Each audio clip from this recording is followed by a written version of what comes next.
এগরা বাজকুল রাজ্য সড়ক পথ দুর্ঘটনায় মৃত্যু হলো এক কৃষকের। ঘটনাটি ঘটেছে বুধবার সকাল 10টা নাগাদ পূর্ব মেদিনীপুর জেলার পটাশপুর 2 নম্বর ব্লকের দক্ষিণ খাড়ে বাজার করে বাড়ি ফেরার পথে এগরার দিক থেকে দ্রুতগতিতে আসা একটি 6 চাকার লরি সজোরে ধাক্কা মারে তাকে।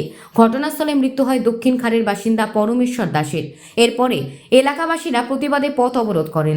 দীর্ঘক্ষণ স্তব্ধ হয়ে যায় যান চলাচল। প্রায় 1 ঘন্টার বেশি হতে চললেও এখনও পথ অবরোধ রয়েছে।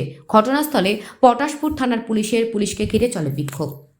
কারণ লোকটা আমাদের গ্রামেরই ছেলে, বয়স প্রায় 50 থেকে 60-এর কাছাকাছি। সকালবেলা মাছ নিয়ে বাজার থেকে বাড়ি ফিরছিল। উল্টা ধাতে একটা ডাম্পার এসে পিছন দিয়ে ধাক্কা মেরে মারা গেছে। ওর মাথায় চোটটা লেগেছে, মাথায় স্পট ডেড হয়ে গেছে।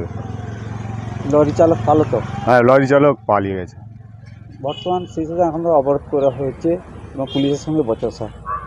না, এটা তো লোকাল, ওর ছেলে আসছে, ছেলে এলে সঙ্গে সঙ্গে বডিকে তুলে নিয়ে যাওয়া হবে এবং প্রশাসনের সঙ্গে হেল্প করা হবে।